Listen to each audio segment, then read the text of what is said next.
All right. Well, hopefully you got some good gratitudes written down in your journals and some good intentions. Had two people share their wins, so thank you to you two. The rest of you need to drop down and give me 20 push-ups since you didn't give me. So either give me a win or 20 push-ups, one of the two. Either way. All right. Awesome. So, hey, Iris, first showing. Awesome. That's great. And Brianna, 160 contacts this week. Good job. That is fantastic. And then Christine, 2 to 3 good leads, which is awesome. Jeanette Davis, a new listing and a closing. Good job. That's what we do this for, right? And Courtney is a listing went active. It says Courtney, but I'm wondering if it's really Brandy, but that's all right. All right, here we go. Well, so thanks for sharing that, you guys. All right, so I'm going to start today with, I've got a question for you that I do not want you to answer this in the chat box. So let me just reinforce that. Do not answer this in the chat box. Well, I guess you could if you wanted. But here's the question for you. What is holding you back from being able to accomplish the things that you want to? Now, if you are accomplishing them, great. Congratulations. Keep doing what you're doing. But if you are not accomplishing the things that you want to, if you've got things, whether it's in your health, your relationships, or your business, that are holding you back, what is it? Now, I do want you to answer that question for yourself right now, but I don't necessarily need you to throw that in the chat box. But I would like for you to answer that question. And so if you've got your journal out, maybe even write it in there of what is stopping you right now from accomplishing the great things that you are capable of accomplishing. And just answer that in your mind. So hopefully you have answered it now, at least in your mind or in a journal, one of the two. Now, here's what I want to talk about, because what I want to talk about today with you guys is something that you're not going to find this in a journal or a dictionary. This word, I don't think it actually truly exists. But the term that I am going to talk about today with you guys is what is the failure disease. It's the thing that stops us. And what it is it is called excuse-itis. So now, like I said, if you go to a medical journal or something or a dictionary, you're not going to find the term excuse-itis. But many of us have this disease of excuse-itis. And I want to talk to you about 4 things that happen that are symptoms of excuse-itis. And so the first one that we're going to talk about, and I wrote these down last night and went through and was thinking about how to present this idea to you guys. So I'm going to refer to my notes that I've got here on the desk from time to time. So when you see me looking down, you'll know that's why. So here's the thing. The more successful that a person is, the more likely they don't use excuse-itis. So the more successful that a person is, the more successful that a person becomes, the more likely they don't have excuse-itis. See, I can't even say it. It's a tongue twister. But the less inclined we are to make excuses, the more successful we are. Stop and think about that. Think about the people you know that are the top producers in this business, or whatever it is, whether it's health, whether it's relationships, or your business. But think about people that you know who are the most successful people that you know. And when you think about those people, more than likely, you would realize, yeah, they don't really use excuses. It is unlikely that they do that. So I'm going to give you 4 examples of some people who could have used excuses, or excuse me, I'm going to give you 3, that are people, past presidents, that could have used excuses to not even run for being the president. The first one is Roosevelt. He could have used the excuse of, well, yeah, but I have lifeless legs, so I'm not sure that I could be the president. See, but he didn't use that. Next one is Truman. He could have used, he did not have a college education. He could have used the I'm not smart enough excuse, or that I don't have a degree, so I'm not good enough, but he didn't. And then the last one would be Kennedy. He could have used the, well, I'm not old enough. I mean, when you look at pictures of him and you see, like, he was a young guy as the president, and he could have used the excuse of I'm too young, but they didn't. And as a result of them not using that excuse, look at the great things they went on to accomplish of becoming the president of the United States. So like any excuse, or excuse me, any disease that we would get, if not treated, it gets worse. So with excuse-itis, if you don't treat that disease, it is going to get worse. So make sure that you are treating the disease. Now, every one of us is going to be guilty of this at some time or another throughout our life, of having that an excuse that we can use. Now, whether we think we do or we not, or we don't, every single one of us does this and has it involved. And if you will kind of put yourself into this state of, from now on or over the next week, pay attention to the things that you say, the reasons that you give. And if you will pay attention to that as you go through the next week, of almost like, and I don't know how to maybe define this better than to say, you almost want to be a little bit schizophrenic on it, meaning like kind of pay attention to what you're saying, like almost step aside and listen to what you're saying when you're talking, to see, are you using excuses? And then I'm going to give you the 4 most common excuses that we tend to use, and pay attention during this next week of, are you using any of these excuses? And if you are, then as with any disease, like I said, left untreated, it will get worse. So what we need to do is make sure that we root it out, get rid of that disease and take it away. So the first one that I want to share with you is this is probably the most common one that we tend to hear is, but my health isn't good.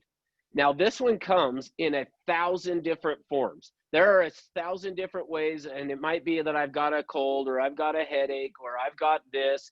And Ruby's looking at me like, I'm not talking to you guys, Rick or Ruby that's in the room with me. Although I'm talking to everybody. I'm talking to me too. But that comes in 1,000 different forms. Now, I want to share a story with you, and I debated on if I should or shouldn't share the story, and maybe I should scroll through and see who's on here to see if you're going to get me in trouble from telling the story.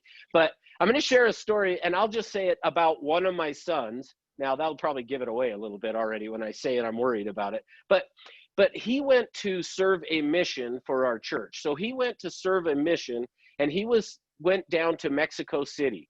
So this was a number of years ago, but he went down to Mexico City. And when he got down there, they have a training center for the missionaries down in Mexico City. Well, he had never been out of the United States, which I guess is not totally true, because we had gone up to Niagara Falls, and we went on the Canada side. So I guess when we went on the boat, he went into Canada, but that's the extent of being out of the country. Well, I forgot to mention to him that when he landed in Mexico, that what he was going to see is the federales standing there on the side of the freeway holding machine guns in their hands. And so he got down to Mexico City. And when he got down there, he went to this training center that they have there. Well, the training center actually has walls surrounding it and barbed wire across the top. And when he got there, so now he's getting off the plane, he's driving to this training center, and he is seeing these federales holding machine guns, which he's never seen people standing on the side of the freeway with. He's seeing this walls with barbed wire across the top, and he's all of a sudden now getting a little scared. Well, so he gets into there, and at night he's hearing gunshots, he's hearing dogs barking, and he was scared. Now, what happens with us, the reason I'm sharing this story with you, is what tends to happen with all of us is when we get put into a stressful situation, in an area where we're out of our comfort zone, the first thing that is going to happen is your brain is designed to try to keep you safe. So if you don't feel safe, your brain is going to now start to kick into one of these excuse-itis things. Well, for him, here's what happened. In high school, playing baseball, he kept having these issues that he would be in pain. And so we took him to the doctor, and the first few doctors we took him to were like, well, I'm not really sure. And we finally took him to one doctor that said, oh, you've got a sports hernia. So they went and did surgery for him for a sports hernia. Well, after the surgery, not long after that, he was like, I'm still in pain. I still have that same pain. Well, what we found out now a number of years after that, and I didn't understand this before, but there is no such thing as really a sports hernia. It's more of, there was only one doctor in all of Utah that would do surgery for that. And what I found out later is essentially it's because it's not really a hernia, this sports hernia. Now, and I'm not a doctor, so if you're saying yes, there is, then that's fine. But we don't need to argue about that. So here's the thing, is when he got down there and got under stress, guess what showed up? all of a sudden he had this same exact pain. So he writes home and is telling us and emailing us and telling us, I've got a sports hernia. I've got a hernia. I shouldn't say sports. He was saying, I'm having that same pain. So I have a hernia. I have a hernia. Well, they sent him to a number of different doctors down in Mexico. And at first they were saying, no, no, no. Well, finally what happens is he goes and sees this doctor, and this doctor says, yep, you've got a hernia. So we get a phone call from the doctor that was at this training center and says, hey, we need to send him home because he does have a hernia and he needs to get that fixed and then he can come back. Well, he came home. Well, in the process of him coming home with that, I had gone to my neighbor. I always jokingly say I went to my OBGYN because my neighbor down the street, 2 doors down, and actually kitty corner too. I have 2 neighbors that are OBGYNs, but one of them is anytime I need medical advice, if I need a prescription, I go see him. So I always jokingly say I have my own OBGYN. And so I go to him and I said, okay, they're sending him home. He's got a hernia and I need you to help me get this set up to where as soon as he gets home, we can get the surgery as soon as we can get him repaired and send him back to Mexico. Well, he gets home and he brings with him the x-ray that this doctor had said that was the hernia. We picked him up at the airport. We drove straight to this doctor that my neighbor had set us up with. We got there and we go in and meet with him, and the doctor takes a look at the x-rays and he, touches my son in a few places and looks at the x-rays. And then he comes back and he says, hey, I don't know where this x-ray is of, but it's not even the right part of your body for where you're saying that you have this hernia, and you don't have a hernia. And I was like, I knew it. I knew he didn't have a hernia. Well, see, and here's the point of it. Your brain will manufacture things to be excuses for you. It'll create things that say, oh, I don't feel good today. Well, see, then we can use that excuse to not go and do what we know we should do.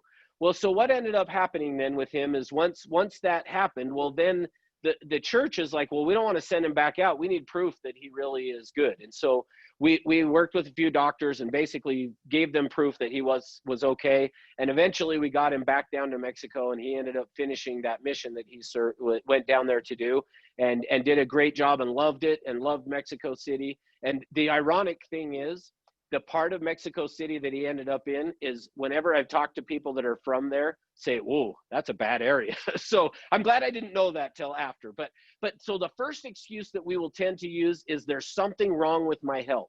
Now, there are many of us, actually every one of us could use that excuse at one time or another. The difference between the people who push through and the ones who don't is the people who push through don't use the excuse. Now, some of you guys will remember this other guy that I want to talk about real quick, and his name's Chad Hymas. You guys in California may not know who he is, but he lives here in Utah. He actually is a quadriplegic, but his job now is he travels the world, well, not since COVID, prior COVID. He travels the world by himself as a quadriplegic and does motivational speaking. Now, to me, if there is ever anyone who could use an excuse of well, my health isn't that good, I can't do it, he travels the world by himself as a quadriplegic. And you can, if you want to see, you can go on videos and see on YouTube. He has a video showing how he takes his pants on and off, and he's got like long johns on, so you don't see anything. But he shows a video of how by himself as a quadriplegic, he gets himself ready, puts his pants on and off. It is a process, like 20 minutes to take his pants off, but yet he goes and does it.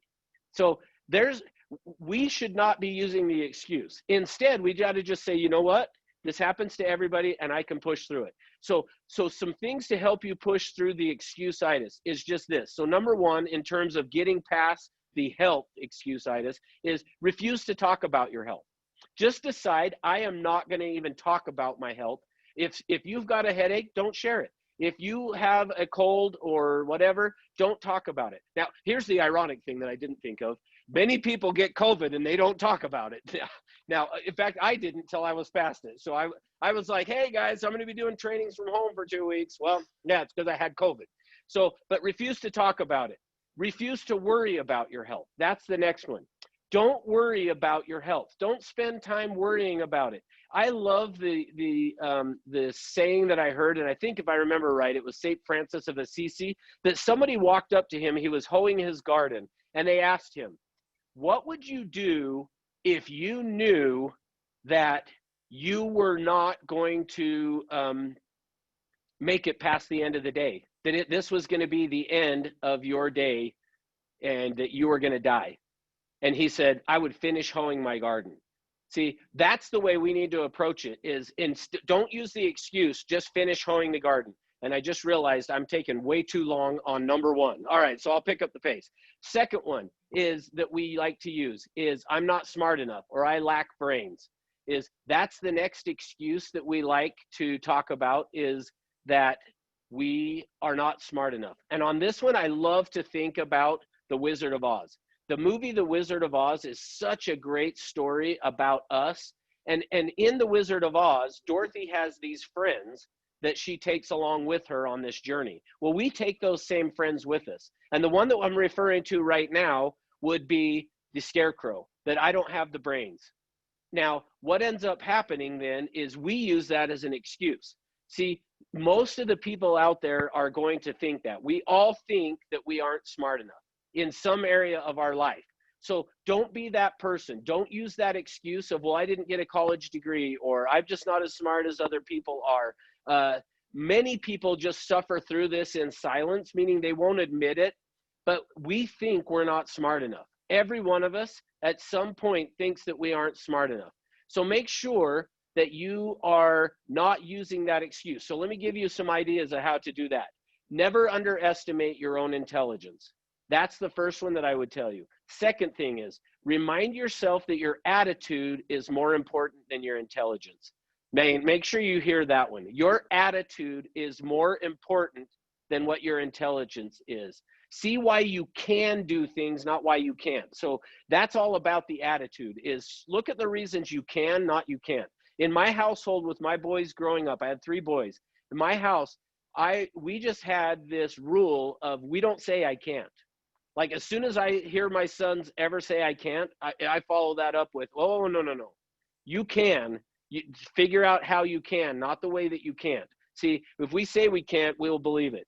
And then the next one, so number 3 excuse that we use is I'm too old or I'm too young. Now, here's the interesting thing with this is very few people think that their age is correct. Isn't that interesting? Stop and think about that. When we are young, we think we're too young. Then all of a sudden something happens, and one day all of a sudden now we're too old. Why? Why does age have to even come into it? See, don't even do that. So here's the question for you. How long is a person's productive life? I mean, ultimately, if you think about business life, you could look at it and say, okay, probably, and granted, you could go either direction on this, but from 20 years old to probably 70 or 75 or 80 is your productive life. From 20 to 70, that's 50 years. 50 years. So even if you are 50, which I'm just turned 51, so even at that, I still have 19 years then of productive life. That's a long time to accomplish some pretty good things. So quit using the excuse of I'm too old or I'm too young. I have watched this so many times. You guys know I've spent the last 15 years training agents and a lot of new agents. And during that time, I can't tell you how many have come in and have just been, well, I look too young. The very first agent I ever heard that from was a girl who was probably 25, but she looked like she was 16. Like, I'm not kidding. And that was every time, that was her excuse. Well, I look too young and people don't trust me. Well, when she finally got past that, all of a sudden her business took off. So just keep in mind, you're never too old or you're never too young. You are exactly the age you need to be. So don't use that as an excuse. Never use that as an excuse anymore. Look at how many people are hugely successful in their 70s, 80s, or even 90s. You can still do it. So get rid of the excuse of I'm too old. All right, and then number 4 is that I'm just different than other people, or I attract bad luck, something like that. I'm just not a lucky person. Get rid of that excuse. Take it away. Because here's the thing. Nothing happens without a cause and effect. Every effect that you get is going to come as a result of something that you did. It is cause and effect. Every result that we get is a result of something we did to cause that. See, we have freedom of choice, but we don't have freedom from consequence. We have the freedom of choice. We can make whatever choice we want, but that choice is going to give us consequences. That's another one that I use with my boys all the time. You have freedom of choice, but you don't have freedom from consequence. Whatever you do is going to have a consequence that comes along with it. And so just keep in mind that when you have a choice on something and you make that choice, it is going to put you in one direction or the other. So here's the thing. The way to overcome that is accept the law of cause and effect. It probably wasn't bad luck. It was lack of preparation. It was you failed to prepare for an event, and then we turn it and we want to blame it. See, ultimately on every one of these excuses is this. I guess let me sum it up with this. Every one of the excuses that we use is just the tendency for us to turn outward. We want to look outside of ourselves to say the reason that we didn't accomplish something is because of something outside of me. And that is not the truth. I have told you guys the mantra that I live by, my number one mantra is power comes out of telling the truth. And when I say power comes out of telling the truth, it is telling ourselves the truth. And when the moment you say, well, I would have been on time except for the traffic was heavy, it's not the traffic's fault. It's your lack of preparation. You didn't leave on time. But we don't want to say that. And so instead we say, well, the traffic was really bad. Or the other one that it shows up with is the clock. We say, I ran out of time. The truth is not, power comes out of the truth, out of telling the truth. You didn't run out of time. We never run out of time. The clock does not stop. Even when you die, the clock keeps going. You did not run out of time. So tell the truth that I didn't prepare, I didn't leave on time or whatever. All right. I told you I was on one today. So that's my thoughts for you guys today. Here's the thing. Since we are all in the whole world now waiting for some vaccine to come, here's my message for you. Vaccinate yourself against excuse-itis as of today. Remove the excuses and just say, you know what? I am the strongest, most capable person that's the right age. There's nothing wrong with me stopping me except for me. And then go out and tackle it and go win the day. All right. Thanks for being with me, guys. And yes, I'm seeing Jesse's in here. Yes, I got these, Jesse, out of the book, The Magic of Thinking Big. If you guys have not read that book, one of my favorite books of all time by David Schwartz. Yep. Magic of Thinking Big. So awesome. Okay. Hey, thanks for being with me this morning. Let's wrap it up with some affirmations here. We'll do our closing affirmations. Go out and win the day today. Here we